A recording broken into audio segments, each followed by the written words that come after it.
This documentary is about how subcultures become pop cultures and how today's underground emerges as tomorrow's mainstream. We will look at one media production company, World of Wonder, or WOW, and how they transform their subcultural experiences and subversely queer politics robo-mutants into profitable film, television, and web content. I'm a male to female transsexual. Did I just destroy your whole, the whole point of your documentary? WOW is a cutting-edge, independent documentary, television, film, and new media production company headed by two executive producers, Fenton Bailey and Randy Barbado, one-time lovers and NYU film students. This Art Deco building in Hollywood is where they currently produce documentary and reality TV programs dealing with sex, media, celebrity, and queer identity. That's fabulous, Gary. WOW almost always has something airing in the US on networks such as HBO, Showtime, Bravo, and VH1, and in the UK on Channel 4. These shows are hyped online on their weblog, The WOW Report, and for WOW TV, their hosted digital video community.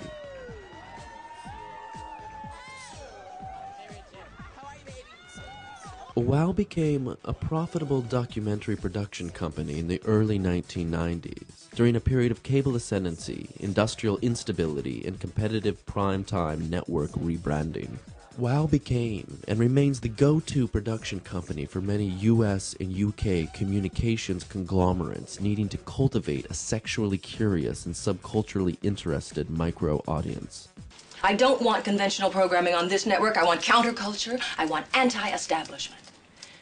To explain how WOW began in subcultural experience, produced for television and film, and developed a powerful interactive online presence, I will use three phrases: cultural convergence, multiform convergence, and multicultural convergence. By cultural convergence, I mean the history and experience that predate and fertilize a media idea. WOW's sensibility begins in experiences in the clubs and subcultural art scenes of New York City in the 1980s. As DJs in the disco rock band The Fabulous Pop-Tarts, Bailey and Barbado were insiders to a gay media movement rising in Manhattan in the wake of Andy Warhol's death. Like their friends, D-Light, PM Dawn, and the Club Kids, they were utopian and fascinated with participation in popular culture through music and art. The lyrics of their song, Desiderata, speak to multiculturalism.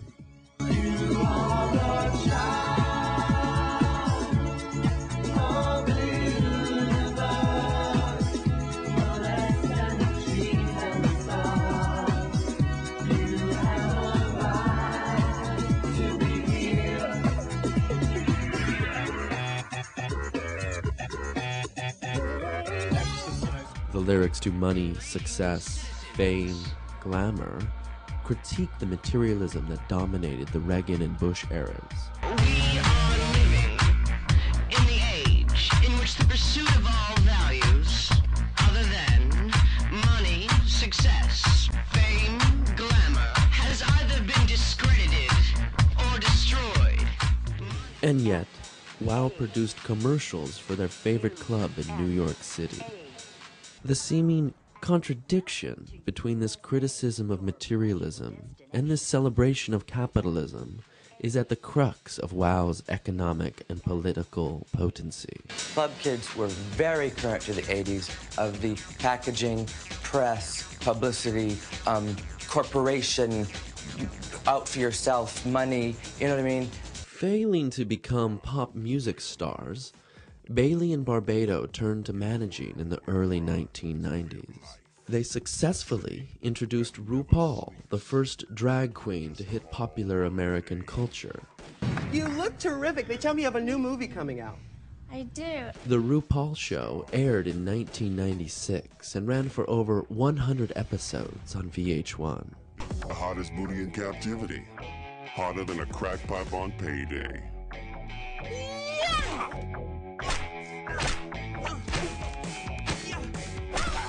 As politically active or hedonistic entrepreneurs, Bailey and Barbado began to see an economic future in producing media from their experiences in queer and art subcultures. From their experience in the club kid scene in the late 1980s and early 90s, they made their first acclaimed documentary, Party Monster, which premiered at Sundance in 1998. He was a copycat. He was one of those copycats that we hate, and so we killed him. I killed Angel, and that's the kind of thing that gets me in trouble. There's a place for you if you feel like you're a freak. If you've got a hunchback, you know, throw a little glitter on it, honey, and go out and dance and, you know, show the world that it's okay. You know, it's okay to have these weird thoughts in your head. It's about, like, just letting it go and just, you know, expressing yourself. And I think that that's a really positive message. These experiences in performance, gender bending, celebrity construction, and media play set the foundation for the production of over 125 documentary television series and films queerly dealing with sex, media, and celebrity.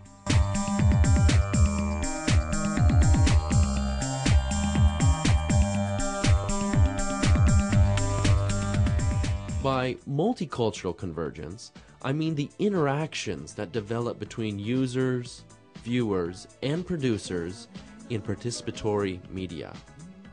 As WOW grew in stature, they were increasingly interested in making participatory television and interactive websites. Several of their earliest and original series were based on airing user-submitted videos and talking with viewers on live television. Takeover TV was WOW's first experiment in participatory television. Over television.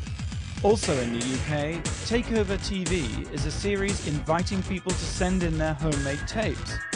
People seem to be prepared to go to any lengths to get themselves on TV. Pretty soon, every aspect of television will be controlled by Joe Schmo and his handycam. Manhattan Cable was a repurposing of strange American cable access programs for British viewers.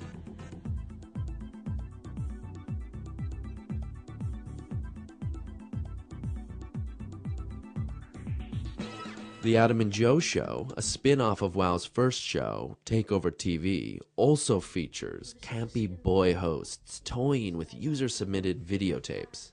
I'm Shaky Cam. You're what? I'm the Shaky Cam man. I do the black and white cutaways. Why? Because it's cool. Every late night show has to have Shaky Cam. Has television got a soul? Is it organic? Is it a government-sponsored plot to make us all stupid? Don't show anything real. Television. A lie machine. It's a lie. The terrifying drag host Divine David features viewer-submitted videos mixed with his diabolically drag performances. Television. Made in the USA was a travelogue of American cable access video auteurs. In this episode of Made in the USA, we look at public access TV clips from all over the Deep South. Also, WOW gave cameras to 10 people to record LA after the 1992 riots for LA Stories. And I just really kept my camera going most of the time.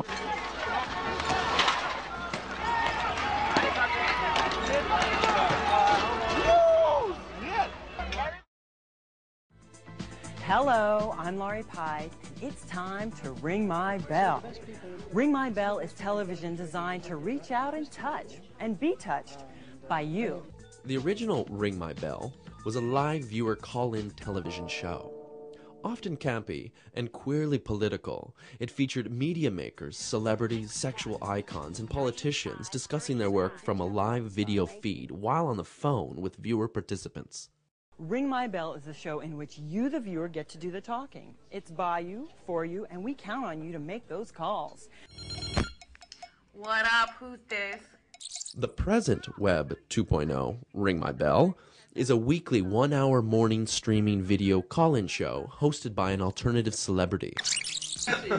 They need the reverse shot of what we're looking at. Yeah, we just got nominated. We are Oscar nominees. In addition to giving viewers a chance to interact with friends of WoW and collaborate in the production of Ring My Bell through calling in, this service offers a rotating opportunity for fans of WoW to stay abreast with whom WoW considers up-and-coming artists. I might have a question for you, but I'd like you first to take your shirt off. Ring My Bell gives the impression, much like the WoW Report and WoW TV, that WoW is within and represents a large subculture of artists, filmmakers, drag queens, and other fabulous people. WoW TV was launched in late 2006. Most of the programs included in this documentary were downloaded from WoW TV, and many of the television programs repurposed for WoW TV come from early WoW programs aired first in the UK on Channel 4. Today, offering nearly 1,000 downloads, the majority from WoW's corporate library, WoW TV is a digital location to cultivate a niche audience of user viewers. I'm gonna be like the Mel Brooks of porn. How's it going? I'm Michael, and I'm proud to be a homosexual. But I gotta admit, there are those times when I become straight for a minute, when a tough dude makes me feel physically threatened. Are you a fag? I'm gonna beat you up. Hey man, back off. I'm into chicks. I become straight for a minute. Well, let's not forget why we were here tonight, Bunny. What about Lee Bauer? Oh, well, in tribute to Lee, as Lee did, I've run around for the past few months in public toilets blowing homeless guys, just like Lee did. Yeah, it's just my way of attributing his lifestyle. This is really a series, is it not? It is, it is. And it's playing where? Where can we see this at? It is on a website, my company's website called WoW TV. Okay. WoW TV works for WoW as a repurposing station, and works for fans as a place to showcase what may be censored on YouTube, MySpace, or Google Video. WoW TV serves as a place for community media experimentation, and where WoW can remain connected through structural support of their fan base. Well, now that I'm up, I might as well look for some trade.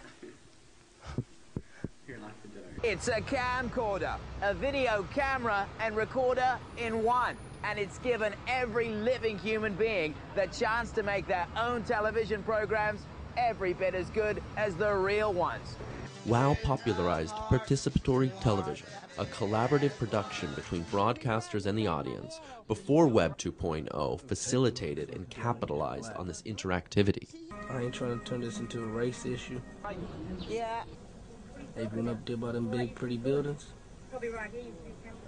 It's white. All that money, all this poorness. All that money, all this poorness.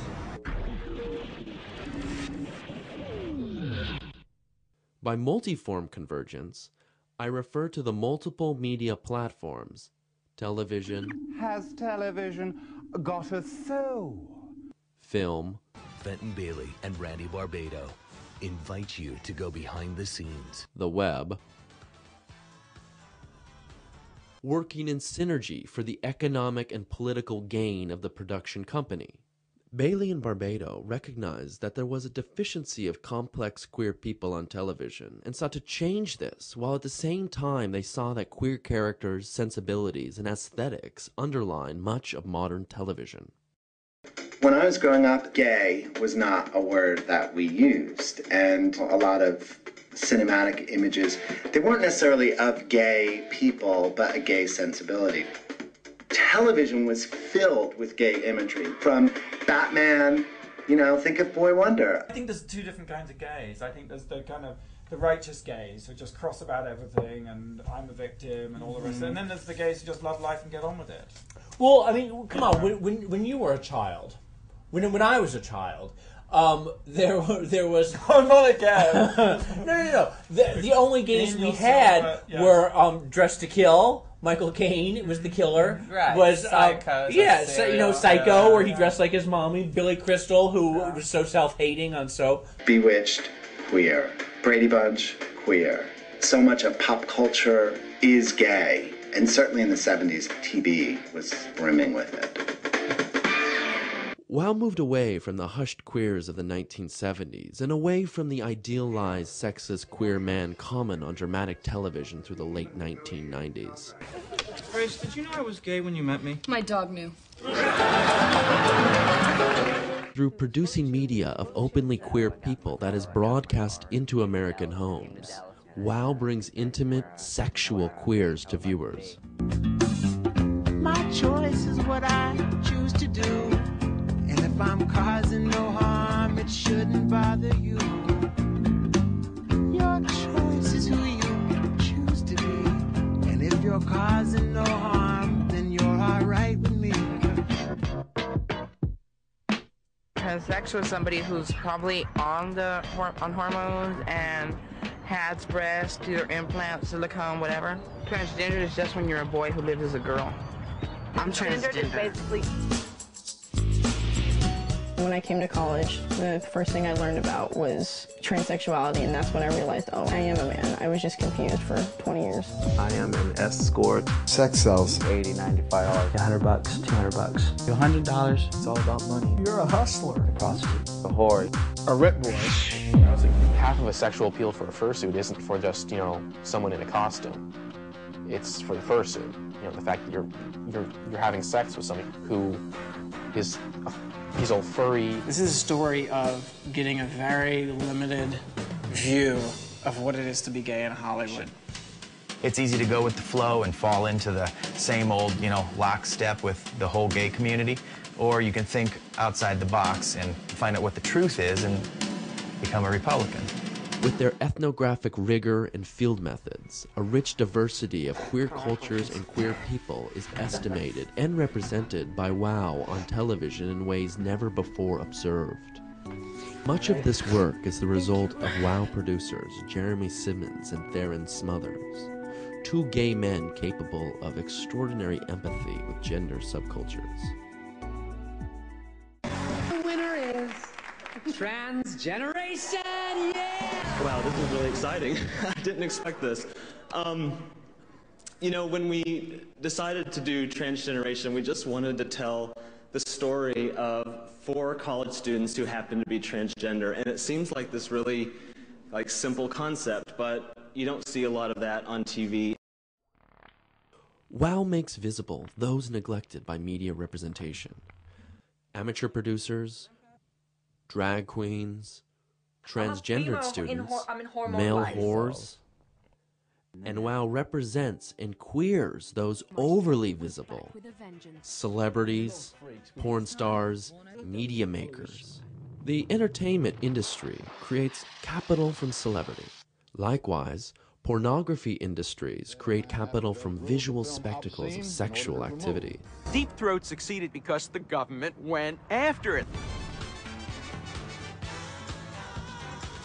Academy Award-winning producer Brian Grazer and acclaimed documentary filmmakers Fenton Bailey and Randy Barbado invite you to go behind the scenes Thank God it was such a thing as sex. of the film that was made for next to nothing, but changed everything. While not always queer, WoW's documentaries of the history and culture of pornography clarify their transmedia stories of sexual openness and visibility. In 1970, there were 900 adult film theaters in America. By 1987, only 200 remained. Video had arrived. But with the video revolution, I think that pornography has been able to return to its populist roots. Now, anyone can make a porn movie. These documentaries foreground sexual capitalism and its historical and cultural connections to visual technologies, from print to participatory online porn. The mediums are converging, the internet and the television, and I think you're going to see true interactive television in the next, 3 to 5 years. Just over these hills and through the bush lies another side of the business. Porno Valley is the Nympho Neverland of adult entertainment. WoW magnifies the ever-changing relationships between sex, gender, media technologies, celebrity cultures, and sex industries. And models itself on the old Hollywood studio system with a stable of bright and shining young stars. Insofar that we can comfortably accept the generalization that urbane, media-savvy queer men with intense artistic skill often enjoy the press of celebrities, then we can understand WoW's enjoyment in over-visualizing these already visible celebrities.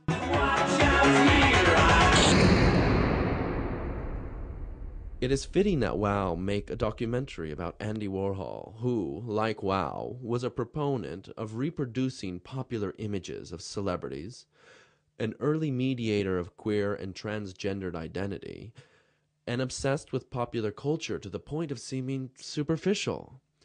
Like WoW, Warhol blurs the lines separating art and commerce, queer aesthetics and mass cultures. For instance, they made a documentary on gay silent film actor William Haynes, two on camp diva Tammy Faye Baker. Steve is a patient of AIDS, and he so generously allowed us to talk to him today. And a Sundance television series on Tammy's son, Jay Baker, and his urban missionary work. WoW also made documentaries on Monica Lewinsky, Ellen DeGeneres, Michael Jackson, and Anna Nicole Smith. I know nothing about nothing. Oh, yes.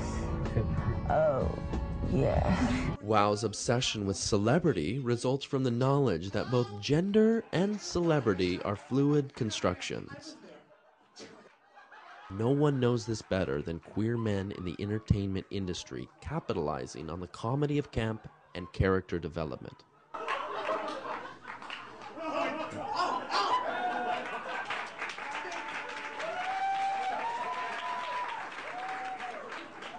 Stop! Did you hear about that Courtney Love thing on the plane? Celebrity was the disease of the 20th century, and I thought the 21st century was going to be... We'd find a cure.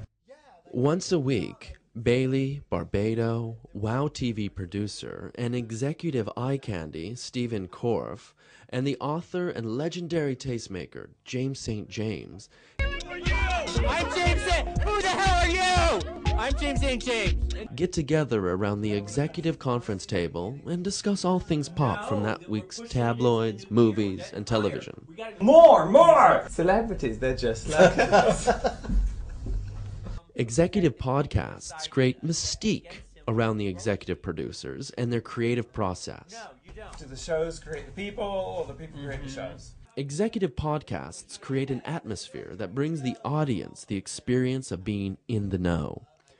The executive podcasts do more than include the audience into the gossip behind the reality television programs. They also make the reality television company into an online reality television production. We want to make a observational documentary reality series set in an office. I'm like, oh, that sounds good. What kind of office? Well, they said, we're thinking of an entertainment office, a production office.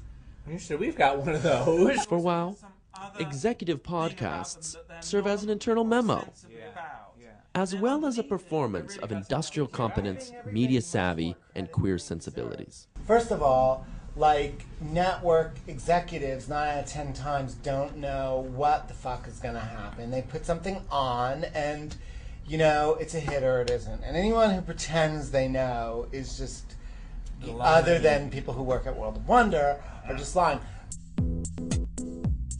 A transmedia story of queer visibility set within a popular culture of sex, media, and celebrity transects and connects cultural, multiform, and multicultural convergence.